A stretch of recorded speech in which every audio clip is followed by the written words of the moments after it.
Yes, I've gone and bought myself a non-VAG car for once. Although it is still German, there are three main reasons why I decided to buy a crash-damaged Mercedes C43 AMG. Reason one being I only ever buy cars that I like, and I actually really like the look of the C43 AMG, plus it's four-wheel drive, unlike its big brother, the C463. Reason two is I don't actually think the damage is that bad, although until we strip it down in this video, I'm never going to know fully. And reason three is the price. I thought it was a really good value car for a C43 facelift. It's got nearly 400 horsepower. I'm going to let you know a little bit later in the video how much I paid exactly though. But my first job is to try and get the car off the trailer, which is actually more difficult than it looks, because if you look at the wheels, it's a little bit cross-eyed. And that is due to a snapped steering arm and a bent steering arm. But I have already preempted, and I have bought myself some tie rods and track rod ends. So whilst I go and get a trolley jack to jack that front wheel up and start on that, I'll show you a few more pictures of the C43.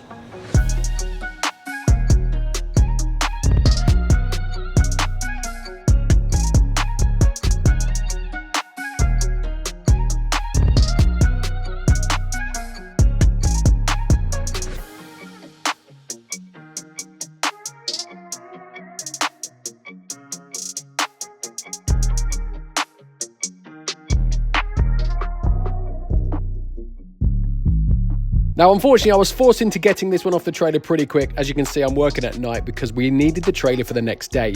So to get the car off the trailer, I needed to fix that offside front steering, which luckily just resulted in me needing to change the track rod end because obviously it was completely snapped. So I replaced that, which got the steering pretty much straight, but it was enough for me to roll it off the trailer and get it into the workshop. So as you can see, I've got it in the workshop and on the ramp already. From the last clip, you can see I had to get it off the trailer pretty quickly. I needed the trailer back, but it did start. The gearbox worked, went into reverse. I managed to drive it off the trailer. Obviously, the steering is off a little bit, but it's pretty much there. It was more than enough to be able to drive it in a straight line anyway. And then I've just reversed it straight into the workshop and got it up on the ramp. We'll have a look through the engine, the faults on the dash, etc. a bit more at the end of the video. But for now, I just wanted to get it in the air so we can start taking parts off, so I can start ordering the parts that I need to fix this, because I don't want this to drag on too long. And for those of you who subscribe to the channel, you'll know that I've got a Golf R with two engines fully stripped at the moment, and I'm just waiting for the engine block to come back from being rebored so I can put that back together, and that's going to be circa 2 weeks. So ideally, I want to get this done within that 2-week time frame, or at least put back together awaiting paint. So let's get the bonnet up and have a quick look.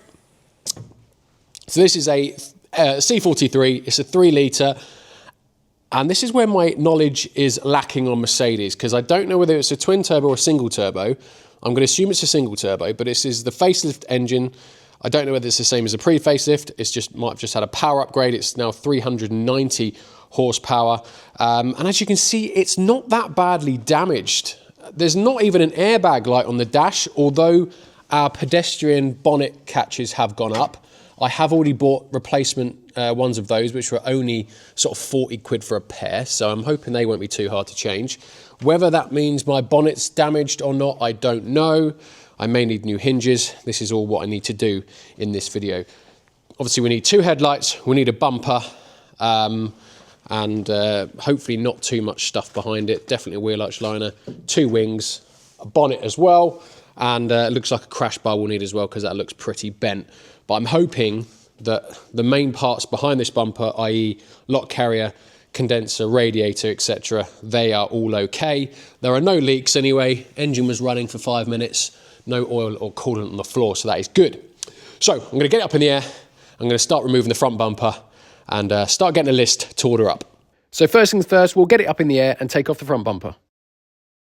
Well, the under tray is mostly detached from the front bumper. I think there's a few little bits holding it on, so I am going to just undo the under tray first, detach everything from underneath on the bumper, including the wiring each side. Obviously, wheel arch liners aren't going to be a problem because they are missing, and then I think there should just be a couple of bolts at the top for on top of the grill to get the bumper off. So getting the front bumper off was pretty easy because both wings had been smashed and already disconnected themselves from the front bumper. It was just a case of, well, the under tray was also pretty much broken off as well. So there's only really about 3 bolts from the top of the bumper holding it on. So we took that off, disconnected the wiring from the front bumper as well, the parking sensors, etc. Then disconnect that offside front headlight. The near side one I do have in the car already, so that is fine. And then we need to remove the wings as well. And to do that, got to remove the wheel arch liners and then discover it's going to be a bit more of an ag than I thought. Okay, yep, so I've looked at the new wing that I've ordered that I've got coming, and yeah, you need to remove the side skirt, which is just ridiculous to remove the wing. And to remove the side skirt, you need to remove the under tray, and no doubt to remove the under tray, you've probably got to take the gearbox out. That seems to how these things go. We shall see. Oh yeah, of course, 10mm than an 8mm, why wouldn't it be? Now, why they couldn't just put the bolts on the inside of the wing like they do on Volkswagen Audis, I don't know. You have to remove the whole side skirt to be able to take the wing off, which is a massive pain in the arse. Right, there we go. I mean, it's so unnecessary having to remove the whole side skirt. Just to get to these 2 bolts, look, they should have been in there. And then some of the bolts for the wing were on the inside of the door. Again, I don't know why they couldn't put them bolts on the inside of the wing. It'd have been so much easier to access, and they were covered anyway because there's a trim on the inside of the door, so you wouldn't have seen any exposed bolts. Again, they just don't care about how easy things are to remove. All they care about is putting them on.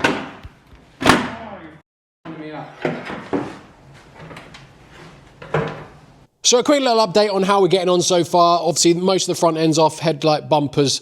Finally got that wing off by having to take the side skirt off as well, which actually gives me good access to remove this bonnet deploying mechanism, which is just in there, which I have ordered 2 new of, and they are en route. Damage-wise, I am going to need, annoyingly, a new, obviously, crash bar, but also this top section up here. Because if I go over to this side, it has been creased slightly here, as we can see, and also where the headlight mounts to it on the underside, look, it's just been pushed down a bit. Now that probably could have been fixed, but because this has been compromised a little bit as well,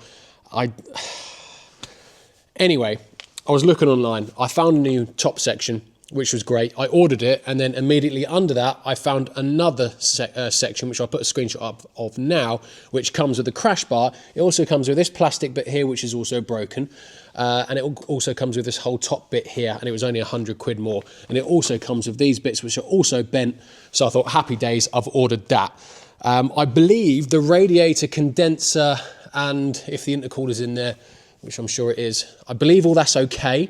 So I'm really hoping I can just literally pull that off and put the new one on. And that's most things on that that's going to be then replaced and repaired. Now, I do have some wiring that I've found that's a bit damaged, so I'm going to have to look into that here. And also I've got just a completely missing connector there. So I need to work out whether that is only 2 wires. So that may just be a parking sensor. I'm not too sure yet, but we've also got a bit more damage down here because the horn has been pushed into the chassis. So yeah, there's a little bit more going on than I hoped. I was kind of hoping it would just be a bumper, if I'm honest. And it's just looking, it's probably not going to be a parking sensor because they're going to be taken care of with this plug here. So I obviously do need to fix this wiring loom here, probably a new connector, and also the new little module that goes on the end here. Same again, that side as well. The connector is also damaged. Parking sensor might be broken there as well. So I think these are all little bits that I can get from Mercedes, and I'm hoping they just won't be too expensive. Might ask how much a new foam insert is as well. Onto this side. This side isn't quite crushed as bad, so I don't think there's anything else damaged here other than the headlight lugs. I have ordered a load of parts, which I will talk you through in a moment. But whilst it is off the ramp, I will show you the interior, because the interior is completely unaffected. No airbags have gone off. Let's just jump in. No airbags have gone off, not even steering wheel, no dash.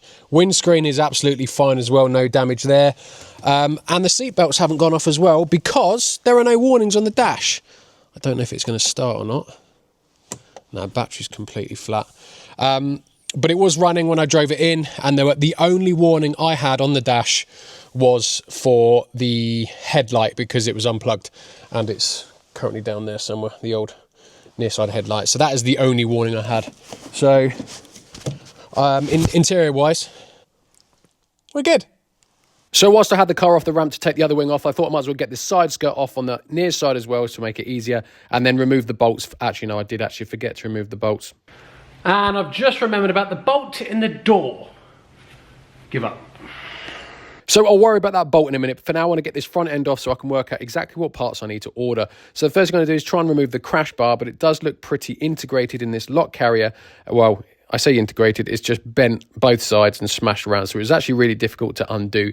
But I did eventually get there. It does look like this lock carrier breaks into a couple of different parts. So I was able to dismantle it and remove it carefully. And there were some parts like the horns that were connected to the crash bar. Luckily, I don't think they're damaged though.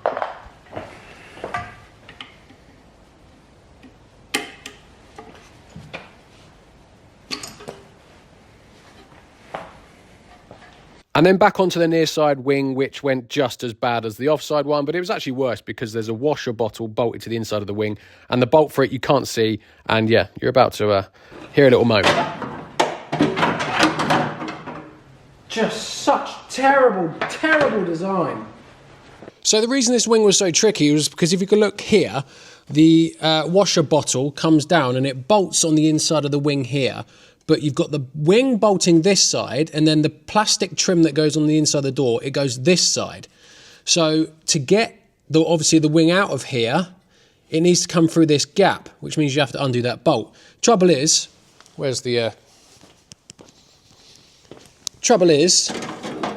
because of this cover look here, you cannot see what that bolt is at all. Bearing in mind, obviously, the door's here as well, so there's just no access whatsoever. So in the end, I just got annoyed. And if you could see here, look, I ended up yanking this up so it was free. And then I managed to get my little pry bar in there and just lever the trim off. Luckily, I didn't damage the door. But everything's now off. And I'm actually quite happy. The damage isn't as bad as I thought in the end. I was a bit worried with the wiring, but I don't think it's actually too bad. This shouldn't be a Cat S because it's not a structurally damaged car. It's just panels. This actually front end is all okay. This crash bar here isn't actually damaged like I thought it was, as I show a picture of a slight little crack there. It's actually folded like that by design, but as part of my new one, I do have new little extended legs there. So that is pretty much all the damage stripped, bar the bonnet, but that is just a couple of bolts. So I'm going to leave that there for now. So now I'm going to head over to the drawing board, and I'm going to let you know exactly how much I paid for this car, how much I think it's going to be in parts, because I have ordered quite a lot of them already, and where I see the value of it, because I think it's, for what it is, it's a really good value car. So in that last clip, I said I was going to head over to the whiteboard to start totting up exactly what I've spent, how much the car costs, etc. But before I got to that point, I did get the call to say that my wife had gone into labour and I needed to head back home to basically have another child, have a daughter. So baby Millie was born actually yesterday morning at 3 a.m. We had a home birth, so I'm at home at the minute, haven't really left, so everything's just in that bubble at the moment. But no, happy to say that she was born absolutely fine. So Alicia and baby are all absolutely fine. So what I'll do is I'll conclude what I was going to say in the workshop. I'll do it here instead. And it's basically just a run through of how much I paid for the car, because I think it was really cheap. It was £13,500. Now, when you consider that it's a 2019, it's the facelift C43 four-wheel drive, 390 brake horsepower. So it's essentially RS3 power. And as I said, it's the facelift, so it's got the better exhaust pipes, the better interior, virtual cockpit. Yes, the spec of it, it's an AMG line, obviously. I'm not 100% clued up on total spec, but it doesn't have an upgraded sound system. It doesn't have pan roof. But I'm pretty sure it's got everything you're really going to need. It's got the multi-beam LED headlights, which is annoying because they're really expensive. And it's a 19 plate, which means that it's now old enough to not pay the premium tax. So it's only going to be £190 a year road tax. So I think it's a really good car, and I'm hoping it will be. Never driven one before, So, but it is a car that obviously interests me. So 13.5 grand for the car, and most of the parts I've already ordered through eBay. This isn't an eBay ad, by the way, just that's where I've ordered them from. So I'll tot it up on the screen now. So I've got that whole slam panel that I said about, which was 350 quid. I have the bonnet pedestrian actuators, which were £37 delivered. Again, it looks like there's a gas recharge unit on below one of them, so I don't know whether that needs replacing as well. I'm assuming it probably does, but I need to look into that. I bought one wing for £175 and the other one for £178. The good thing about the C43 is it shares all its front end components with a normal C-Class with the AMG line. So the bonnet, the wings, and I think even the front bumper are pretty much the same. Headlight is the same as well. I have only ordered one headlight at the moment because my exact part number headlight was really expensive, like £750, £800 each. And I found a slightly newer type headlight. It's like a year newer, part number slightly different, but it looks the same. And considering I'm using my modules because they're all fine, I've taken a bit of a gamble and I've ordered one at the moment because it was only 500 quid. So it's a massive saving. So we'll get that in the next video. And I'll plug in my modules. If it all works okay, perfect. I can order the other side one, which is also 500 quid. So that'll be like a £500 saving overall. I've ordered a C43 bumper. Now, I'm not usually a fan of making your car look like what it's not, if that makes sense. But with this, I think the C43 bumper is just an AMG line bumper. So it looks like a normal C-Class. Even the C63 bumper looks fairly AMG line as well. So I'm happy that it's not going to be a massive difference, but it should just be, well, a little bit better. There's no badging on it anyway, so there's nothing to say it's a C63. That was £520. And I've ordered a bonnet as well, which is £500. And I hope it's in the right colour because it looks the same colour. But if it needs a respray, it needs a respray, but it does mean that we won't have to paint the underside of it because it would already be the right colour. So that was the thinking there. So I'll put up on the screen how much that total is so far. And I think that's everything I've got. Now, I still do need to look into that gas thing for the pedestrian sensors. And I've also got the foam guide that's broken, so I need to replace that. The couple of sensors for that air tubing, so I need to replace both sensors and the air tube and one of the connectors as well. And I'm sure there's a few other bits that I always forget. So I'm going to put £500 contingency on there. I think that's really going to be dependent on the gas canister thing. But everything in the interior seems fine. And I think that will be pretty much it. Now, the car seems to be worth about £27,000 if you want to go buy one from a dealer retail, which for what it is, I think it's still a decent value. And I'm hoping with everything that I've put down here, we should be sort of about £17,000 to £18,000 fully fixed. And as I said, this really should be a Cat N, not a Cat S. So if that's the case, I'm going to be really happy with the outcome. And yeah, I'm excited to get this one on the road and see how it drives compared to Volkswagen Group cars, because that's all I really know. So that is going to be it for today's video, guys. I hope you have enjoyed it. Hopefully I'll be back next week with an update with all these parts delivered and fitted to the car, and we can go for a road test, and then it'll just need paint, and then we can go back to the Golf R's. So as always, guys, thank you very much for watching. I hope you have enjoyed this video. Make sure you do subscribe if you haven't already, and I'll see you in the next one. Cheers, guys.